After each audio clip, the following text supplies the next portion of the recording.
It's NL West Divisional Preview Edition of the MLB Gambling Podcast on the Sports Gambling Podcast Network.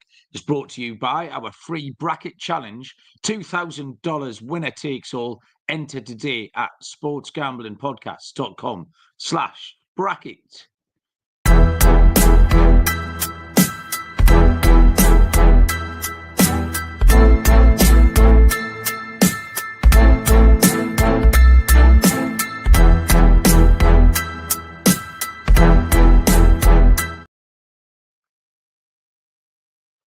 Welcome, everybody, to the MLB Gambling Podcast on the Sport Gambling Podcast Network. My name is Malcolm Bamford, coming to you from Newcastle upon Tyne in the northeast of England. Today is Tuesday, the 18th of March.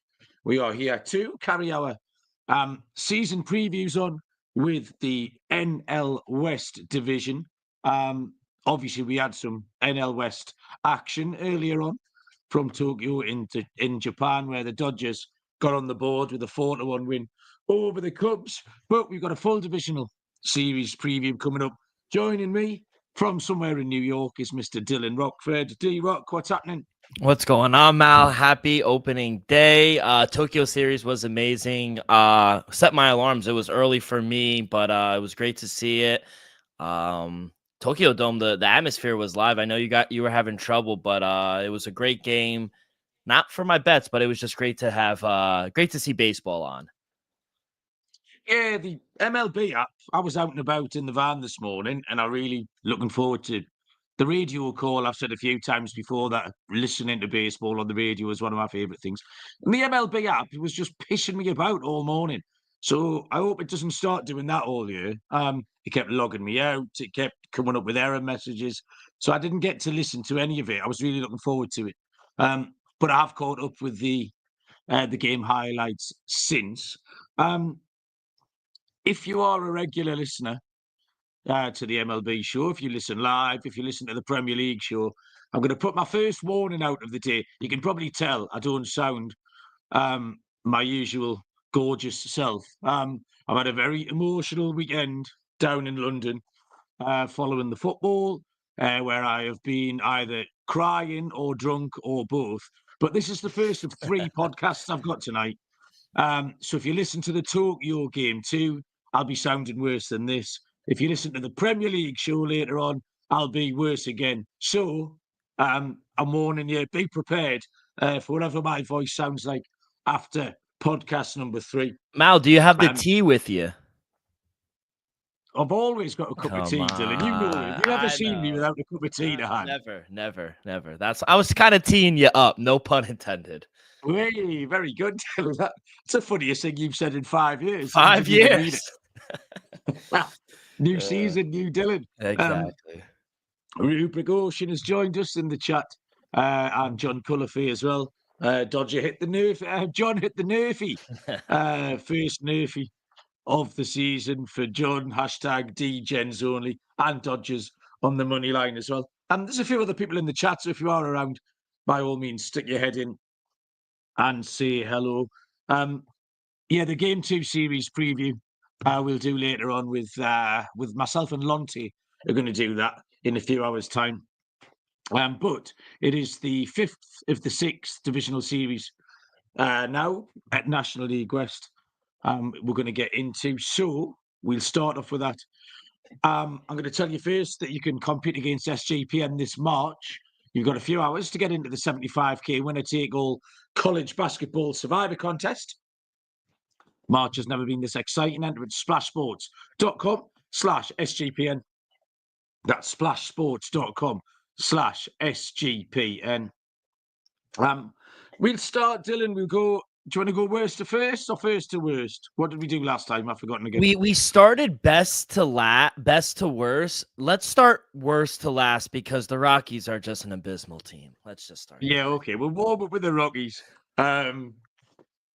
I mean, where do you start with the Colorado Rockies? I'll put the odds up on the screen. They are 500 to 1 to win the World Series. They are 300 to 1 to win the National League. 500 to 1 to win this division of all things. 25 to 1 to make the playoffs. and they have an over-under total of 59.5. 61 wins last year for the Rockies. They were 37-44 at home. Obviously, Coors Field is normally where they do their damage with the slightly alien surroundings there. So I think reasonably they could have expected to be a little bit better at home, somewhere nearer 500. They had a minus 247 run differential, which was pretty impressive. I thought that was a good effort. In terms of roster, there's not an awful lot to say. They added Tyro Estrada, the second baseman from the San Francisco Giants. And that's about it. So really, the Rockies haven't given us an awful lot to talk about, Dylan, have Yeah. we? I do like Ezekiel Tovar, the shortstop. He's their best player by a mile. Mm-hmm. Can they get anything out of Chris Bryant?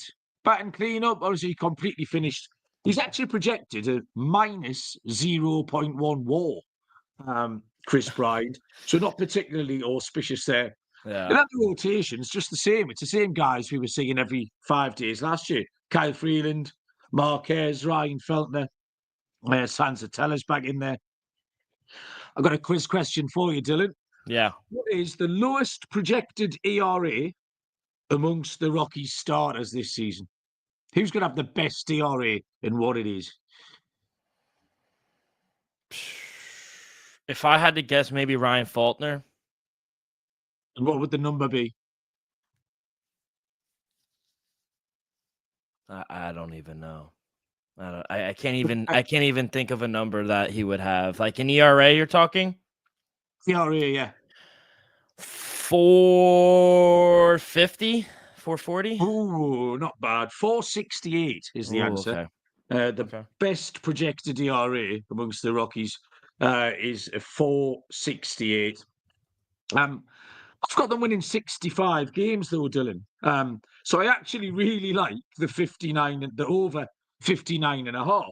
It's quite a big gap, 5.5 games. Yeah. It's one of the biggest gaps between my lines and the projected lines I've seen. So I'll be honest, I probably won't be filling it in too much. But if I was going to make a play, and they have made it difficult for you, it would be the over 59 and a half, Dylan. How are you seeing Colorado? Yeah, I think Manny makes a good point in the chat. Relief pitching last year, 30th in the league in hits, runs, home runs per 9. The starting pitching was bad as well. Great uniforms and great stadium. Coors Field is absolutely beautiful. Outside of that, you mentioned 61 and 61 and 101 last year. They finished with 100 plus losses for the second straight year. They haven't finished fifth in the they finished fifth in the National League for the third consecutive year, and I just don't think things are going to change here. You mentioned they added Estrada. They also added Kyle Farmer as well.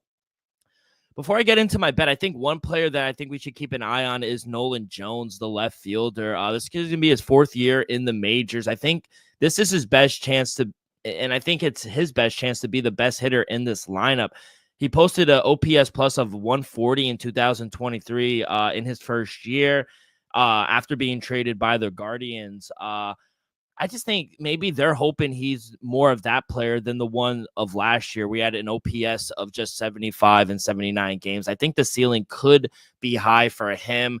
You think he's going to be batting around maybe the middle of the area, maybe towards the bottom half, give him some power there. But, this team hasn't had a win total higher of 69.5 since 2019. And you and I were on here for the NL East preview. I'm going to take the Rockies to have the fewest wins in the majors at plus 225. 59.5 is just, in my opinion, I just think it's a very generous line for this club. Runs are going to be hard to come by with this lineup. Rotation, going to be blunt, not good. I have the Rockies around 53 to 55 wins this season. I think the White Sox are going to be better than them. They're in a very tough and competitive division. I just don't think wins are going to come easy for them. So I actually like the under, and I'm going to sprinkle them to have the fewest wins in the league at plus 225. So we're actually way apart in our projections there. You've got them about 12 games worse off than me. I took the Marlins to have the worst record in MLB. Yeah. So, opposite ends of the spectrum there for myself and Dylan on Colorado. We will move on to the San Francisco Giants. Once I've read to you about DraftKings, when it comes to college basketball and March Mania, one thing is for sure, nothing is for sure. Upsets, buzzer beaters, Cinderella's advancing, all sorts going on over at DraftKings Sportsbook, live betting, exclusive content, and something special just for you. For new DraftKings customers, bet $5 to get 200 in bonus bets instantly. First half unders is where I'd be going there. First one tonight. Bet the unexpected with DraftKings Sportsbook. Download the DraftKings Sportsbook app. Use the code SGP. That's code SGP for new customers to get $200 in bonus bets when you bet just $5. Only on DraftKings. The crown is yours. Gambling problem, call 1-800-GAMBLER in New York, call 877-8-HOPE-NY or text HOPE-NY 467369. In Connecticut, help is available for problem gambling, call 888-789-7777 or visit ccpg.org. Please play responsibly on behalf of Boot Hill Casino and Resort, Kansas. 21 plus age and eligibility varies by jurisdiction. Void in Ontario, new customers only. Bonus bets expire in 168 hours after issuance. For additional terms and responsible gaming resources, see dkng.co/audio. And Rhythm is showing an epic March Madness party. You're all invited. It gets better.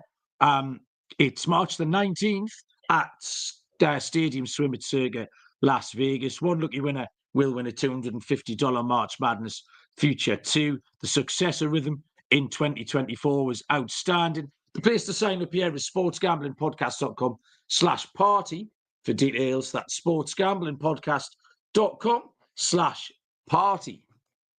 Next up, Dylan, we will go to the San Francisco Giants, who have odds of, let me have a look, the wrong page here, 100 to 1 to win the World Series, 50 to 1 for the National League, 35 to 1 to win this division, plus 210 to make the playoffs. And the total, Dylan, is 79.5. Yeah, so I'll start with this one.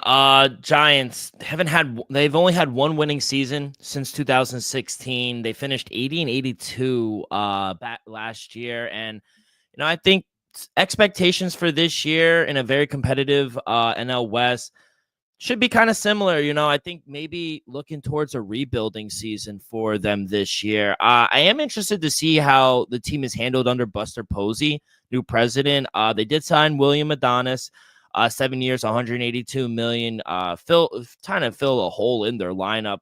They also signed Justin Verlander to join the rotation. He'll probably be you tell me. I probably think he'd probably be the second starter behind Logan Webb, then maybe Robbie Ray, Jordan Hicks, maybe Kyle Harrison to fit the 5 hole. But outside of that, one player that I really interested to keep an eye on this year is Jung-Hoo Lee. I think he should be ready for opening day. He was injured most of the season last year. He only played 37 games. He signed that huge deal, 6 years, $113 million. He batted 262, very underwhelming, but maybe kind of bad luck, actually. He underperformed in his slugging by 73 points, his WOBA by 35 points as well. So I want to gauge his batting props this season, especially at home where that ballpark triples can come, especially by speedsters. So I'll definitely be looking out for his player props. So my play, it was definitely interesting because, they really didn't do anything outside of those 2 signings. And I couldn't get to the window with anything. I think the win total, I think that's spot on. I don't think they have a chance at the division. And there were no player props that really caught my eye. It's a boring play, but I took the Giants to miss the playoffs at minus 275. Giants, they've only made the playoffs one time in the past 8 seasons. They finished 3rd or lower in the division 7 times, and they're projected to finish 4th again in this division. Dodgers, as you saw today, Diamondbacks, who I'm very interested on them, and then Padres, they're all better than them, than the Giants this year. There's no way they're going to make the postseason this year. And in certain spots, I'll be looking to fade the Giants, not Logan Webb at home. I love Logan Webb at home. But outside of that, yeah, a boring play, but that was the only way I could bet the Giants this season. Well, you said it's a boring play, Dylan. The first notes I made here, the Giants probably get on my radar less than any other team in MLB. Yeah. and I've done for years for a couple of reasons. Firstly, I see the West Coast teams a little bit less for the time difference. Hmm. So I can watch a lot of the East Coast teams when it starts. But they start at 3 a.m. for me. So I see them a little bit less. So I feel a little bit like that with Seattle and teams like that. And they're unfortunate to be in a division with an absolute juggernaut in the Dodgers, and also two teams who've actually tried quite hard recently. The Diamondbacks and the Padres have tried hard, and that just leaves the Giants in no man's land. They're just they're neither coming nor going. Um, they had 80 wins last year. They projected 81, and that just tells you everything you kind of need to know about them, really. They lost Blake Snell and Michael Conforto. The big addition was Willie Adames. We like Willie Adames. He's a fun player. He's slated to be the biggest bat alongside Matt Chapman in that lineup. I really like Patrick Bailey, the catcher. I think he could have a really, really good season.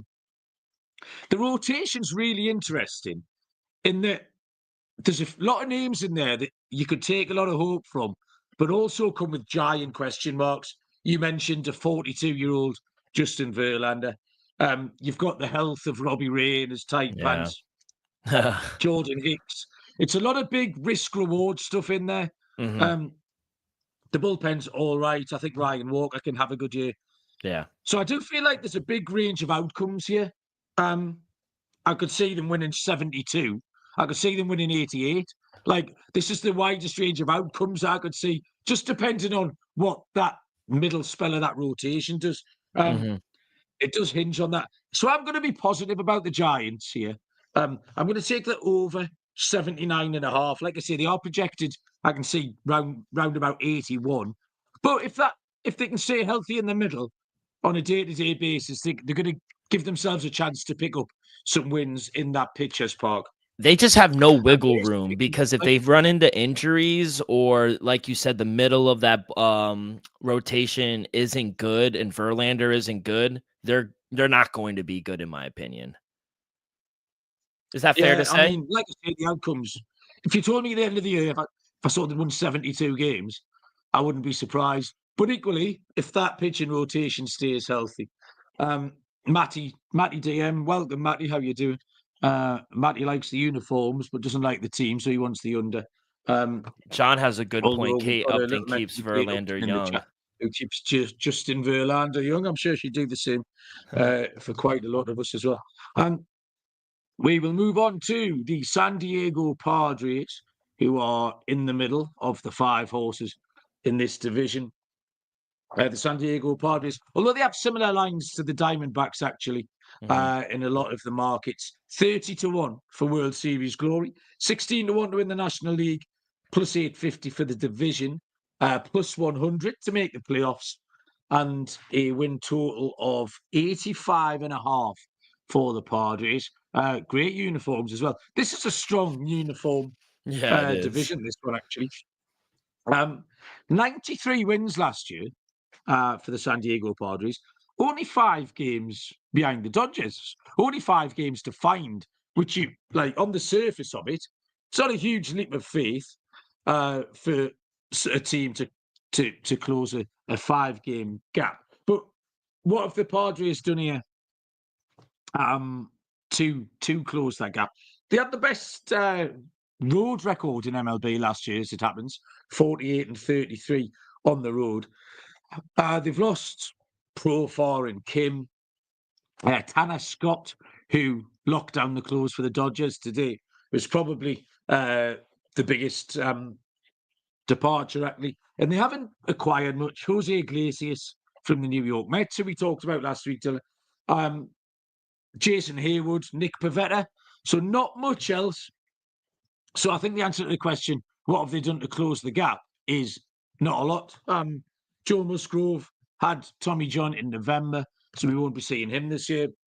The top 4 is really solid in the lineup. I really like them. And Alexander Bogart's further down. But the rest isn't up to much. There's not much depth in there. And you could level the same accusation at the rotation. King, Cease, and Darvish, I don't mind. Pivetta as a 4, who knows? And then currently they've got Stephen Kolek slated as the SP5. Similar to the Diamondbacks, their main hope with having the Dodgers in the division is to reach the playoffs and then have a puncher's chance when they've got there. The biggest difference to me is the run differential is projected. It was 91 last year, plus 91. It's projected down to 14. The 0.2 runs per game worse off in the projections. The 0.2 runs per game worse off on both sides of the ball. It's going to be a big problem for me. I'm singing around about 82 wins, and that looks about right. I think they're clearly behind Arizona. The lines with the Padres and the D-backs are very, very similar across the board. But in my opinion, they're clearly behind Arizona. I'll be taking the under 85.5. And I know it's quite short, but minus 135 about the Padres to miss the playoffs as well would be a bet. Yeah, they're just not blowing my skirt up, Dylan. How about you? Yeah, I'm not very high on the Padres this season either. It always feels like everyone is excited to watch this team, and they always say, it's going to be their year, and it just never is. Kind of reminds me of my Mets. But what have they, like you said, what have they really done this off season to kind of prove to us that things are going to be different? If anything, I personally think they got worse. I mean, they haven't done anything. They lost Blake Snell. Tanner Scott was the guy I wanted the Mets to get. He has probably one of the best fastballs in as a reliever. And they lost Jackson Profar to the Braves. I just don't see the wins, especially when you have Arizona, who's clearly spending money and trying to be that second best team right now. One thing I am excited for, year 2 of Jackson Merrill. I mean, he was fantastic last year. Posted an OPS plus of 127, 24 home runs, 90 RBIs, generated a 4.4 WAR in 156 games. I still think he won NL Rookie of the Year. If it wasn't for Paul Skeens, he probably would have ran away with it, but I digress. The moment never seemed too big for Jackson Merrill either. He delivered clutch hits, played a key role in their way to the playoffs, had big time hits in the postseason as well. And, I think they're counting on him to be even better this year. So especially losing Profar. So it's probably going to be the best one in the outfield. The win total opened up at 89.5, which was an increase of 8 games from last year's mark. And to be honest, Mal, I see why the number has been bet down to 85.5. And to be honest, I agree with the line movement. They didn't do anything this offseason to help their chances against the Dodgers or improve for that matter. It's also important to remember that the Padres, they played 500 baseball for most of the summer before it all flipped at the All-Star break. Nobody had a better record than the Padres, 42-20 after the All-Star break, because, they had some additions at the deadline to their bullpen, but they lost Blake Snell. They lose Tanner Scott to Los Angeles, Profar to Atlanta. They show no signs of wanting to add to this team. And I think it's kind of easy to envision this team not being the second best team right now. They'll be competitive because with that lineup, I think they're going to be good with Arias at the top, Fernando Tatis, Manny Machado, Jake Cronenworth, Xavier Bogaerts. I think they'll be competitive. They'll be able to score some runs, but I don't think they'll win 86 games. My projection came out to 82 to 83 games. So it got close. I see why the number's been bet down, and I agree with the line movement. I think a sneaky play is also for them to miss the playoffs as well. So we're dead aligned here. Yeah, we are. We're dead aligned. I would have absolutely snapped your hand off if I'd seen a total of 89 wins earlier in the winter. I wasn't aware of that, Dylan. I wasn't aware that's where the line had opened up. So, yeah, I completely agree with you. So it sounds like on the back of that, Dylan, the next team we're going to talk about is the team that we are interested in, which is the Arizona Diamondbacks. The Arizona Diamondbacks are, like I said, similar lines, 30-1 to win the World Series, 16-1 for the National League, plus 850 for the division, minus 117 to make the playoffs. The win total is one higher than the Padres. The total for the Snakes is 86.5. Dylan, you like them this year, yeah? Oh yeah, I love this team. They did miss the playoffs after being 89-73 last year. Despite being a better team record-wise, when they went to the World Series in 2023, 84-78. But there's a lot of optimism in Arizona. They land Corbin Burns.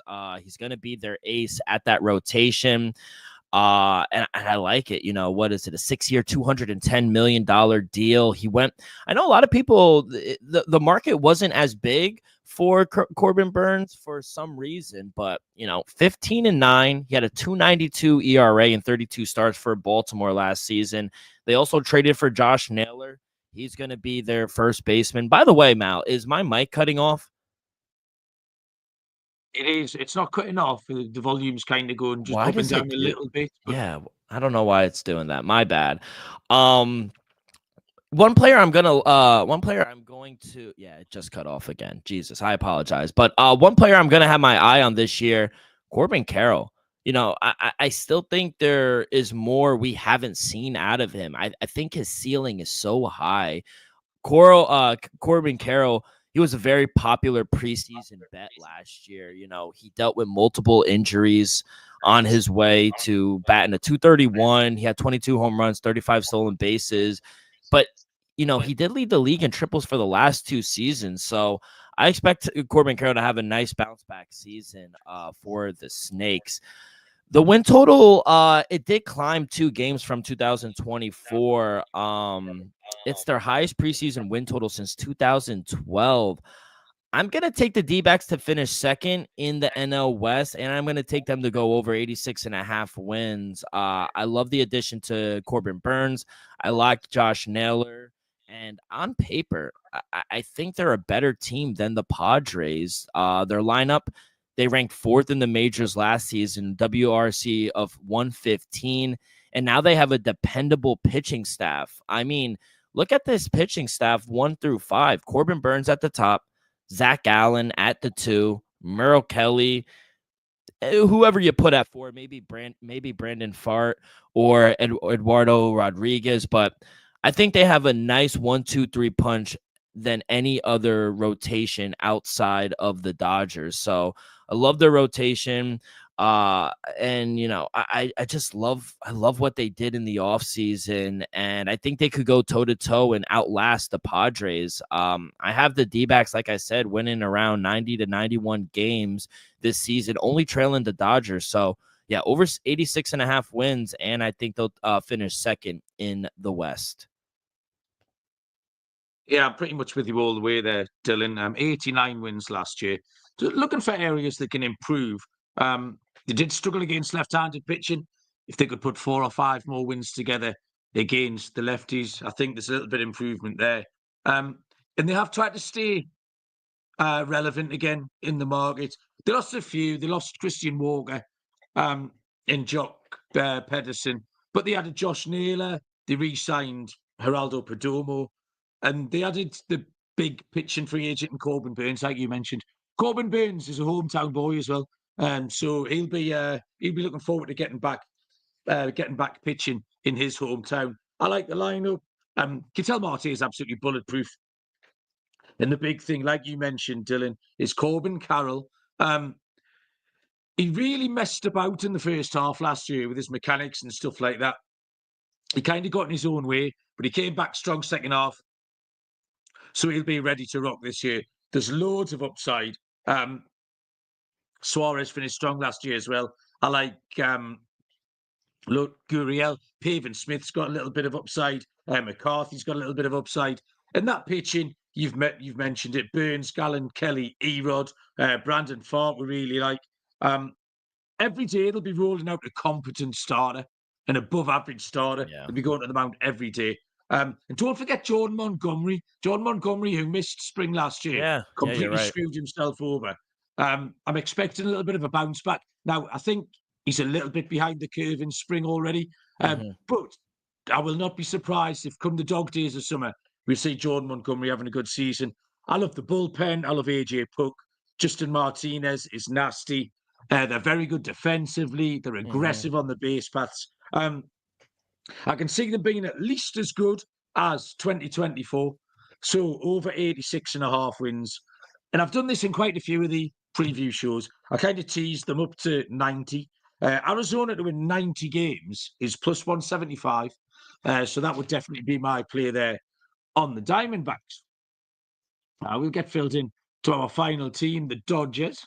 Let me tell you first about Underdog.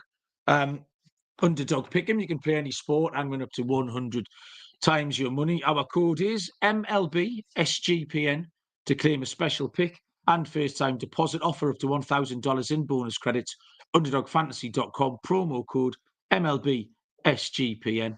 And SGPN has partnered up with Edge Boost, the premier Visa debit card for bettors. That card will allow you to avoid the hassle of having your card denied at any of your favourite gambling spots.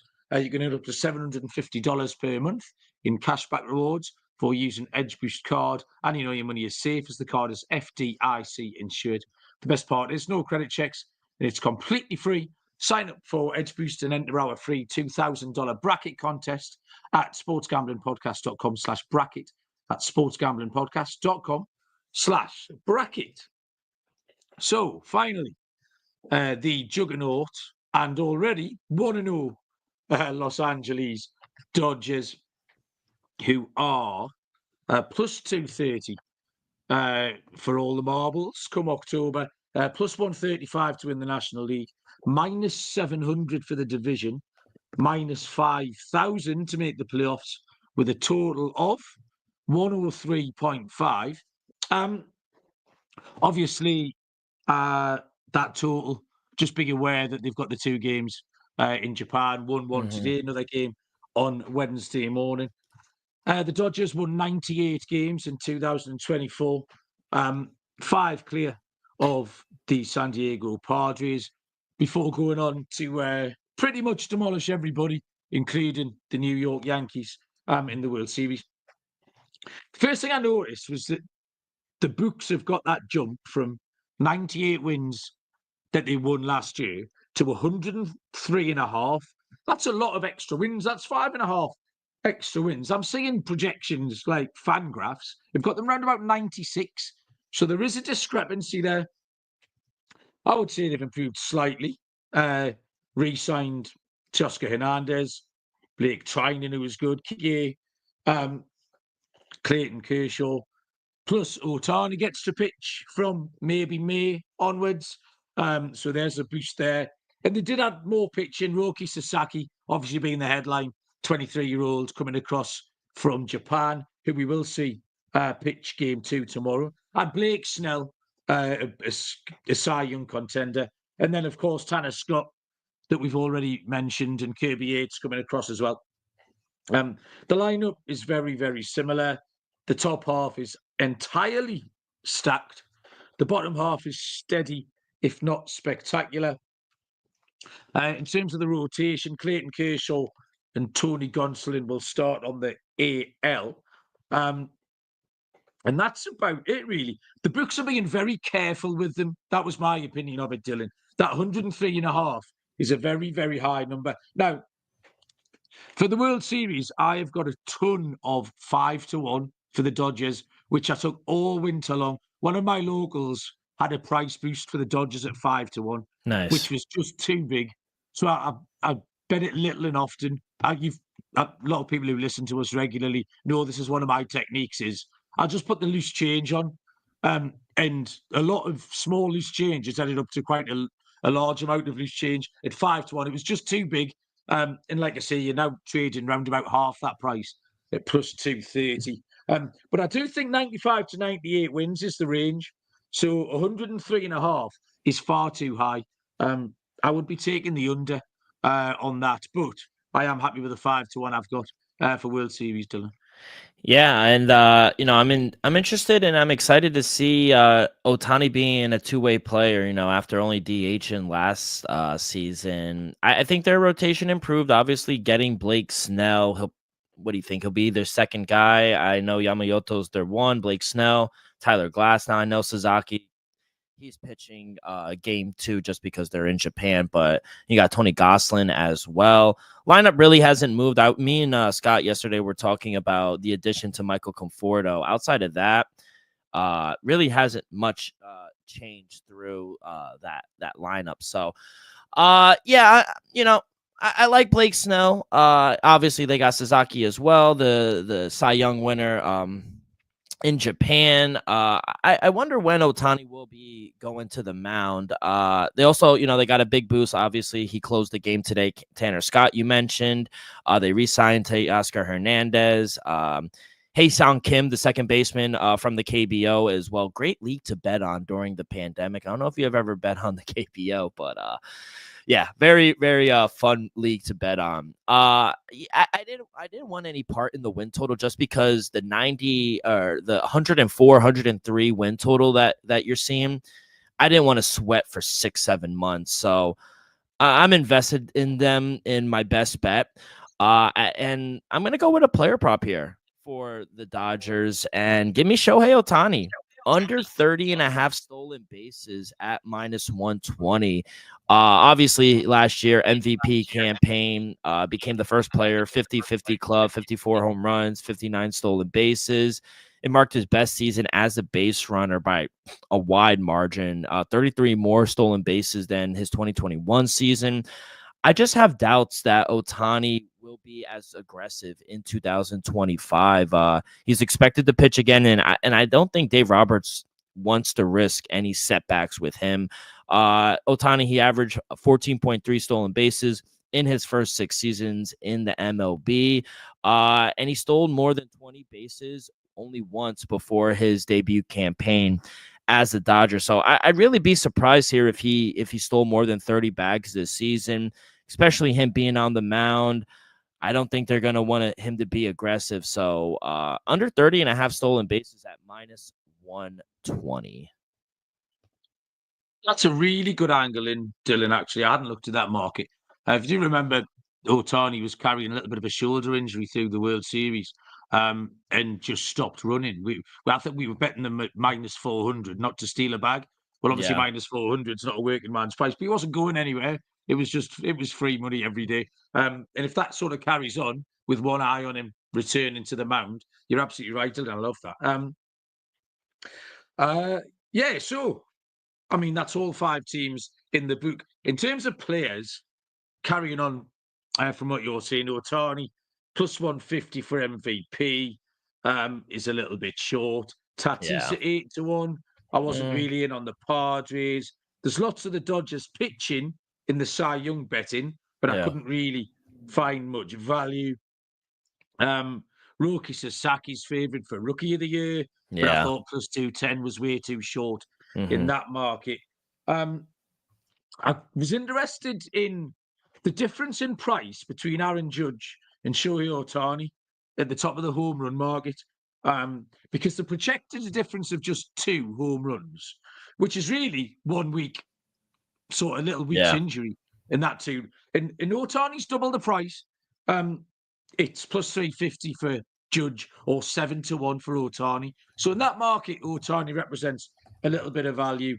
And I think most strikeouts, Blake Snell is very Yeah. live in this. What the Dodgers are really good at is making pitches more efficient. One of the things that annoys a lot of people about Blake Snell, I know we call him the nibbler, is just the amount of pitches that he has to throw. If the Dodgers can just make him a little bit more efficient, Snell's got that strikeout stuff, and he's 10-1 to have the most strikeouts. So I think Blake Snell could be live in that market as well. My best bet for the whole card would be Arizona to win 90 games at +175. Dylan, what was your best bet? Real quick on the home run, I actually like Judge to outlast Shohei this year, just because he's Okay. pitching. I don't think he's going to be as aggressive. And if Aaron Judge, if he cracks 50 home runs again, he would tie Mark McGwire, Babe Ruth, and Sammy Sosa for the most seasons in MLB history. So that would be sick, and I do think he's going to go for it. As for my best bet, there's no point in taking the Dodgers straight up. They're too chalky. But there is a prop that I like Dodgers to win the division and the D-backs to come in second. You could get a nice plus 225 price. We all Love it. know how good the Dodgers are this season and how they've already started the season. And the D-backs, we like how the additions that they've made. Corbin Burns helped their rotation. Josh Naylor as well. There's a lot to like in this team, and I just think they're going to be more competitive than the Padres. So Dodgers to win the division, Snakes to come in second at plus 225. That's how I'll play the NL West. I was looking for that market, Dylan. I couldn't find it. I've said before, some of the British books are getting a little bit better than they were 2 or 3 years ago, having MLB priced up. But I couldn't find that market because it was the exact price. That was the play I was looking for. So I'm pleased you found that, because I do clearly prefer them over the San Diego Padres. Yep. Well, I think we did it, Dylan. Thank you very much. Absolutely. My voice held out for show number 1. We'll see what happens by the end of show number 3, but I'm sure I'll be back fighting fit. Dylan, anything to tell the people before we go? No, we got a bunch of episodes coming up this week. Previews, manager, Cy Young. We have a couple more divisions. Game 2 later today. So we're locked and loaded. Baseball season is here, boys.